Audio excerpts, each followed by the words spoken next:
안녕하세요. 저는 청각장애를 가지고 있는 40대 남자입니다. 지금 다시 돌이켜 생각해봐도 너무 가슴이 아픈 기억들입니다.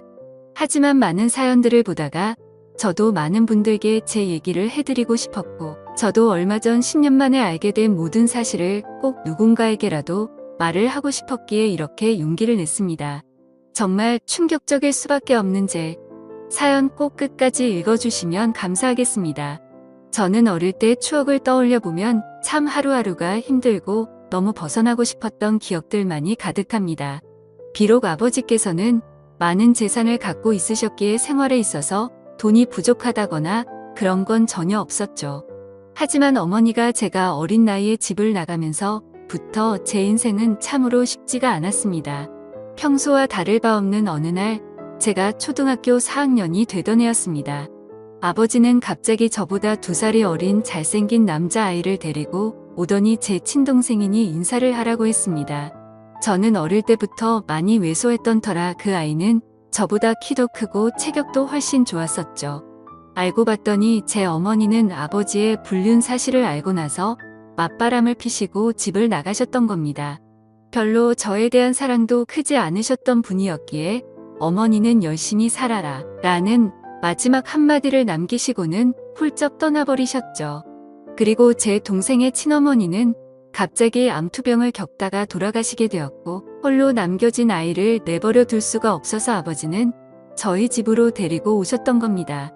동생은 처음부터 제게 적대심이 굉장히 심했습니다.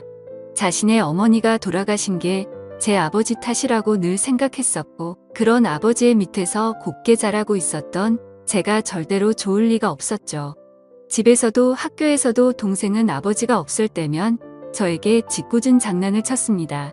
저보다 덩치가 훨씬 큰 동생은 2살이 많은 제게 반말을 내뱉는 건 기본이었습니다. 하지만 형이 되어가지고 아버지에게 이런 사실을 이르기에는 너무 창피했죠. 그래서 그냥 아직 동생이 철이 없으니까 나중에는 달라지겠지라고 생각을 했습니다. 하지만 동생의 짓궂은 장난은 점점 도를 넘어서서 학교에서까지 그런 행동들이 생겨나더군요.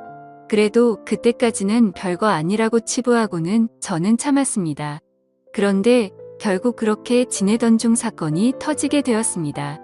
제가 6학년이 되었을 때였습니다.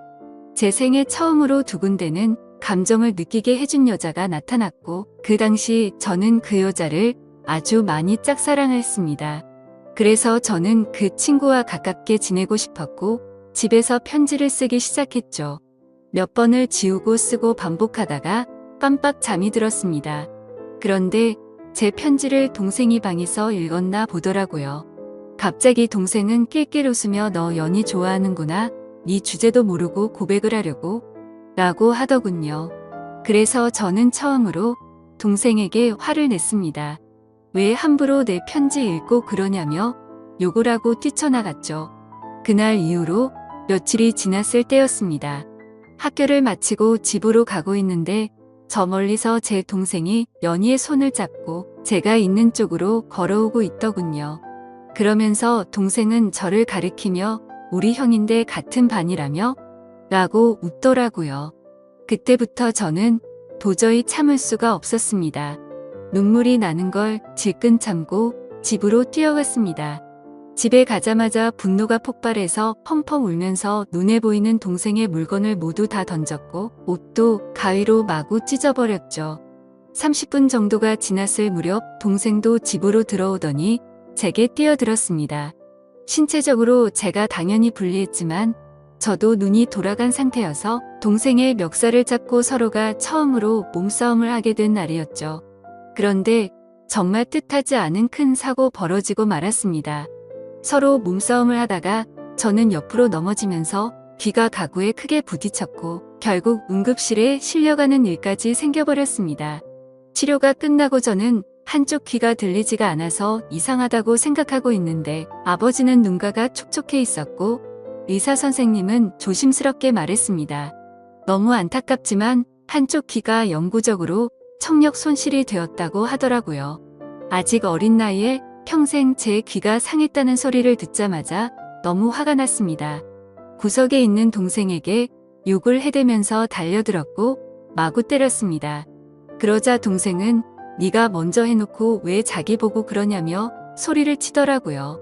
그날 이후로 저는 한쪽 귀를 잃게 되었고 훗날 웃고 지낼 줄만 알았던 동생도 잃게 되었습니다. 학창 시절 내내 저는 귀가 잘 들리지 않아서 괴로운 생활을 보내게 되었습니다. 그런 엄마들은 고스란히 동생에게 갔죠.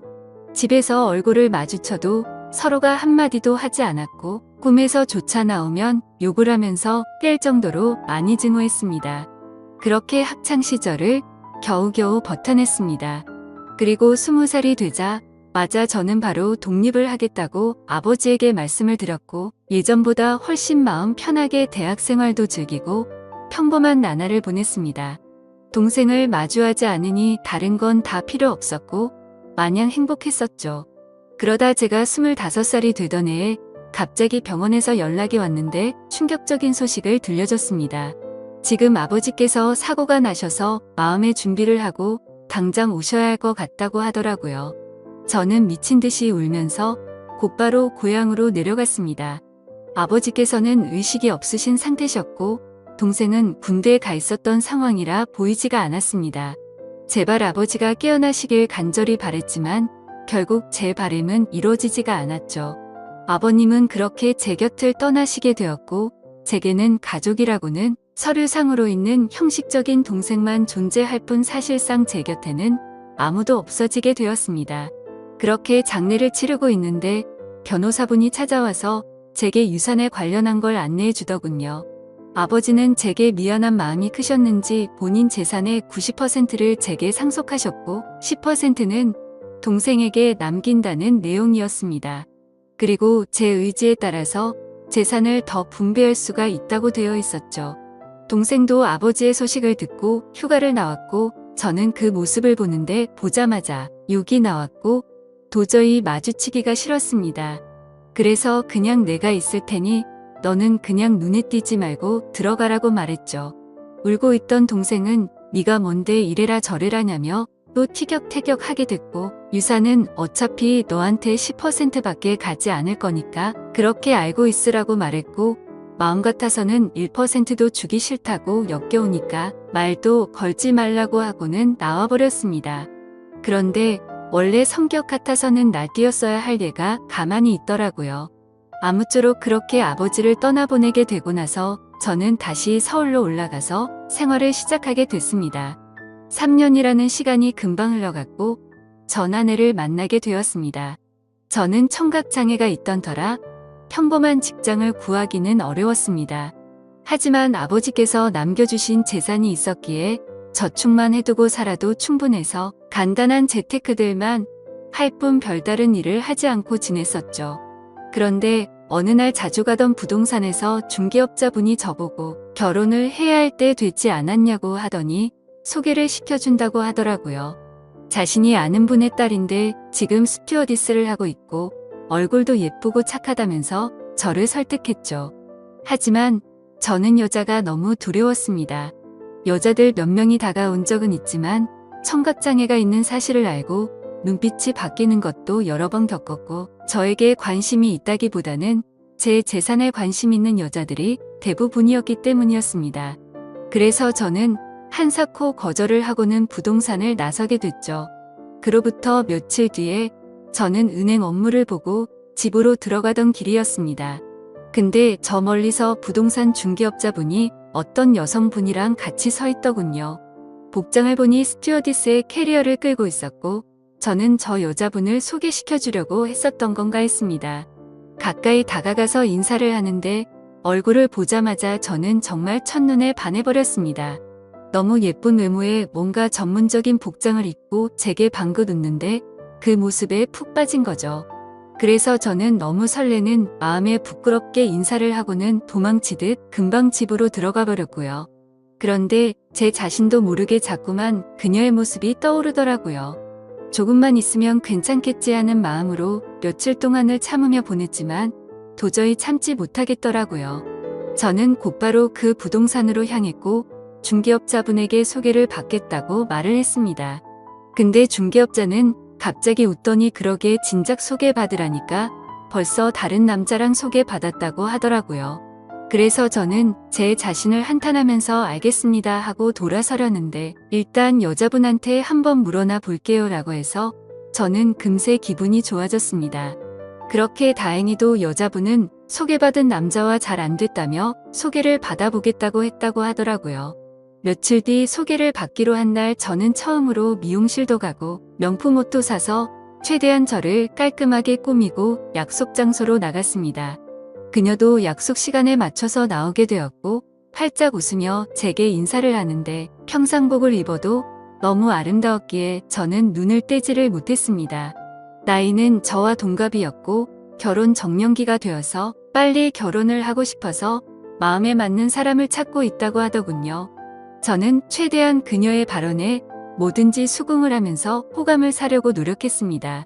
그런데 다른 사람들과는 달라서 더욱 마음에 들었습니다. 제가 청각장애가 있단 사실에도 놀라지 않았고 재산이 이 정도 된다고 해도 그렇구나 하면서 별로 놀라지를 않더라고요.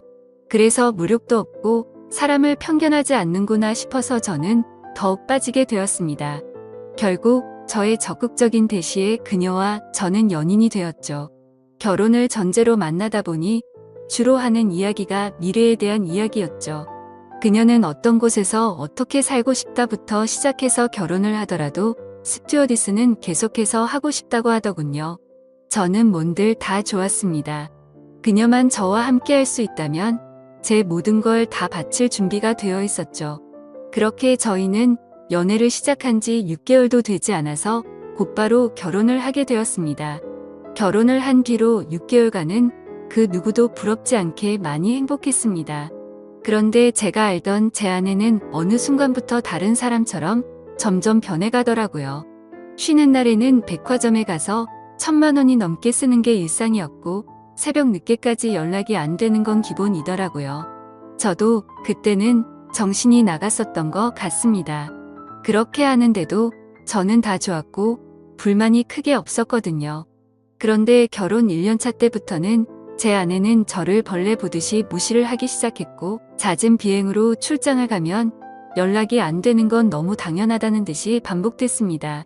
심지어 우연치 않게 휴대폰을 보니 출장 가서 다른 남자들과 사진 찍은 것도 봤지만 그냥 용서를 해주고 넘어갔습니다.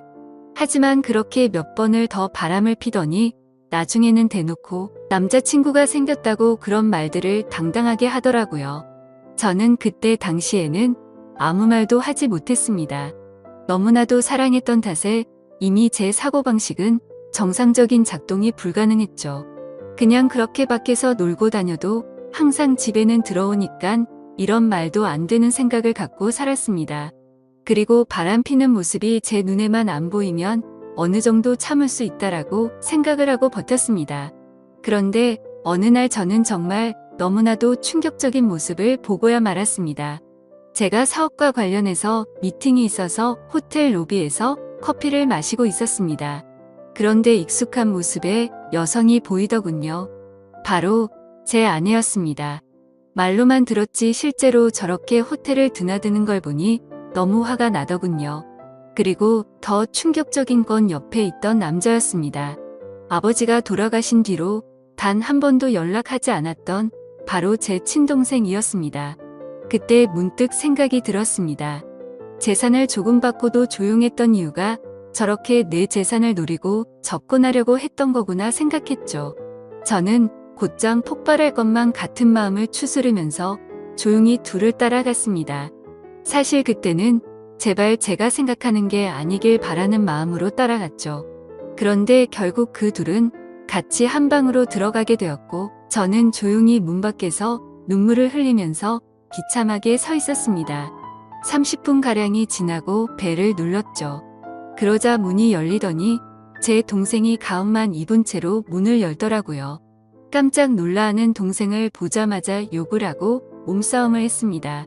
그러자 아내는 소리를 질러댔고 결국 경찰까지 부르게 되었죠. 저는 동생에게 일부러 접근했냐고 욕을 했습니다.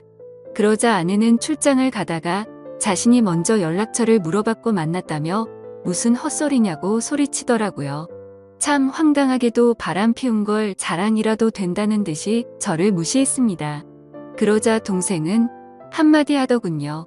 이제 모든 사실을 알았으면 그만 빌붙고 이혼 도장 찍고 꺼지라고 말하더라고요. 그러자 아내는 옆에서 비웃으면서 이제는 도저히 같이 못 살겠다며 말하는데 정말 가슴이 무너져 내리는 것 같아서 소리내서 펑펑 울었습니다. 너무 행복하다고 생각했던 제 가정이 이렇게 무너지다니 믿을 수가 없었죠. 그때부터는 저도 도저히 버틸 자신이 없었고 모든 걸 내려놓기로 했습니다. 그렇게 저는 아내와 결혼 생활 2년 만에 결국 끝을 맺고 말았고 아내와 동생은 주변 사람들의 눈을 피해서 해외로 이민을 가게 됐죠. 그 뒤로 매일같이 술만 마셔댔고 일상생활을 전혀 하지 않고 살았습니다. 제 인생은 도대체 왜 이런가 싶었고 사람에 대한 배신이 너무 컸기에 앞으로 어떻게 살아갈 것인가만 고민했던 것 같습니다. 그런데 사람은 결국 시간이 모든 걸 해준다고 하네. 2해가 지나갈수록 저도 모르게 웃고 지내고 있더라고요. 그러다가 지금의 제 아내를 만나게 되었습니다. 너무 힘든 시기여서 여자에 대한 적대감이 심했었지만 너무나도 자연스럽게 제 마음속으로 들어오더니 지금은 결혼한 지 6년 차지만 단 한 번도 다툼 없이 행복하게 지내고 있습니다. 전 아내와 달리 사치도 절대 부리지 않고 항상 알뜰하게 저축하고 지내는 그런 천사 같은 여자를 만나게 되었습니다. 그러다가 2달 전쯤 갑자기 10년 만에 전 아내에게서 연락이 왔습니다. 해외 번호라 혹시나 싶었지만 그 혹시나가 맞더라고요. 저는 차갑게 말했습니다. 무슨 염치로 감히 나한테 전화를 다 하냐고 했죠. 예전에 있었던 일은 미안했다며 사과부터 하더군요. 그리고 그 다음으로 한 말은 정말 좀 많이 놀랐습니다. 사실은 동생이 이민을 오고 나서 2년도 채우지 못하고 세상을 떠났다고 하더라고요. 술만 마시면 매일같이 욕하던 동생이 이미 이 세상에 없다고 하니 너무 많이 놀랐습니다. 그래서 말을 더듬으며 물었습니다. 아니 왜 갑자기 멀쩡하던 애가 왜 죽었냐고, 그리고 죽은 지가 8년이 됐는데 그걸 왜 이제 말하냐고 했습니다. 그러자 전 아내는 할 얘기가 많은데 전해줄 것도 있으니까 다음 주에 들어가서 만나서 이야기하자고 하더라고요. 그렇게 일주일이 흐르고 난 뒤 저는 전 아내와 만나게 되었습니다. 물론 제 아내에게는 예전에 있었던 일도 다 말해줬었고 동생의 소식을 말해주면서 만나고 온다고 미리 말했는데 오히려 저를 위로해주면서 조심히 다녀오라고 했죠. 저는 단도직입적으로 물었습니다. 도대체 어떻게 된 건지 말을 해달라고 했습니다. 그러자 전 아내는 갑자기 눈물을 흘리면서 사과부터 하더라고요. 내가 정말 주고 마땅한 사람인데 너무 미안하다며. 사실은 그때 당시 소개를 시켜줬던 부동산 중개업자와 전 아내는 둘이 만나고 있었던 사이였답니다. 제 재산을 알고 의도적으로 접근을 했었고 그 덕분에 결혼을 하고 나서 제 돈을 흥청망청 쓰면서 몰래 비자금도 많이 빼돌렸다고 하더군요. 그리고서는 말했습니다. 사실 당신 동생을 많이 원망하고 있을 것 같은데 정말 이렇게 계속 살다가는 자신이 미쳐버릴 것 같다면서 용기를 냈다고 하더라고요. 동생과 전 아내는 불륜 사이가 맞았답니다. 물론 그건 전 아내만의 생각이었다고 했죠. 동생은 전 아내와 이민을 가고 나서 곧장 모든 사실을 밝혔답니다. 사실은 암에 걸려서 회복이 불가능한 상태였고 당신을 형 옆에서 떼어내려고 했다고 말했답니다. 그런데 전 아내는 이미 제 동생에게 많이 빠져 있어서 동생이 떠나는 날까지 옆에서 있었다더군요. 그리고는 제게 노트를 건넸습니다. 사실 동생은 절대로 이 비밀을 제게 말하지 말라고 해서 평생 말하지 않으려고 했답니다. 그런데 얼마 전에 한국으로 다시 돌아오려고 짐을 정리하다가 이 노트를 발견했고 내가 이 말을 안 하면 마음에 죄책감이 들어서 절대로 인간으로서 살아갈 자신이 없다면서 주더라고요. 그렇게 전 아내는 미안하다면서 앞으로 잘 지내라고 하고는 자리를 떠났고 저도 차로 돌아가서 침착하고 노트를 펼쳤습니다. 아버지와 저 그리고 동생이 찍은 유일한 사진이 끼어져 있더군요. 일기는 매일같이 쓰지는 않았고 동생의 어머니가 돌아가신 이후로 특별한 날들마다 쓴 것 같았습니다. 제가 청각을 잃은 날 쓴 일기를 보니 동생의 마음을 어느 정도 알 수가 있었습니다. 동생은 저에게 사고를 입힌 뒤로부터 매일같이 죄책감에 시달려 살았던 것 같습니다. 우리 엄마가 떠난 게 형의 잘못이 아닌 거 아는데 내가 왜 그랬을까 자책하면서. 그래서 그날부터는 제게 편한 거라면 뭐든지 해주려고 했더군요. 제가 동생에게 말을 하지 않으니 서로 말을 섞지 않는 게 어린 나이에는 배려라고 생각했고, 그날 이후로 자연스럽게 형과는 돌이킬 수 없는 사이가 됐다라는 글이 있더라고요. 그리고 학창시절 제게 놀림을 줬던 친구를 언급하면서 욕을 적었고 결국에 혼쭐을 내줬던 것 같습니다. 어느 날 동생이 얼굴에 멍투성이가 되어서 들어왔던 날이 떠오르면서 얼핏 기억이 났습니다. 아버지가 돌아가신 이후로는 자신이 눈에 띄지 않는 게 형의 행복이라 생각했고 절대로 다시는 나타나지 않으려고 했답니다. 그런데 가망이 없는 암이 걸렸다는 사실을 알게 되었고 저를 마지막으로 멀리서나마 보고 가려고 했답니다. 그렇게 저희 집으로 오던 중에 전 아내가 다른 남자와 저희 집으로 들어가는 걸 봤답니다. 동생은 제 결혼식도 멀리서 지켜봤었기에 아내의 얼굴을 알고 있었죠. 그래서 당장 뛰쳐들어가서 다 부숴버릴까도 생각도 했지만 제 성격을 너무 잘 아는 동생은 침착하게 자세한 내막을 알아봤고 자신이 나서봤자 제가 이혼하지 않을 거란 걸 알았답니다. 그래서 전 아내를 유혹해서 아무도 모르게 이혼을 시키려고 했는데 그날 호텔에서 우연치 않게 현장에서 걸려버리고 말았답니다. 그리고는 동생이 모진말을 하자 형이 펑펑 우는데 가슴이 찢어지는 것 같아서 그날 밤새도록 울었다네요. 저는 그 글을 보는 순간 또 다시 미친 듯이 눈물이 났습니다. 동생의 마음을 몰라줬던 게 제 자신에게 너무 원망스러웠고 저를 위해서 자신을 희생하고 떠나간 동생이 너무 많이 보고 싶었습니다. 아마도 지금 제 아내를 제 동생이 보내준 게 아닌가 하는 생각까지 들었어요. 그래서 그날 저는 집으로 들어가서 아내를 보니까 어린아이가 된 것 마냥 너무 슬퍼서 소리내서 펑펑 울었습니다. 아내도 함께 울면서 앞으로라도 동생이 저 세상에서 행복할 수 있게 기도하자며 저를 위로해주더군요. 저는 형으로서 너무 한심했습니다. 어릴 때 실수로 일어난 그 사고를 유연하게 넘어가지 못해서 모든 짐을 동생에게 떠넘긴 것 같아서 너무 미안했습니다. 제 동생도 그 어린 나이에 엄마를 일찍 떠나보내고 모든 게 삐뚤어져 보이는 상처 많은 어린아이였을 뿐이었는데 말이죠. 앞으로 저는 제 동생을 평생 그리워하면서 살아갈 것 같습니다. 이 글을 읽는 분들, 제 동생이 저 세상에서 마음 편히 지낼 수 있게 짧게나마 위로해줬으면 하는 바람입니다. 소중한 시간 제 글을 읽어주셔서 모든 분들께 감사드립니다. 항상 행복하세요.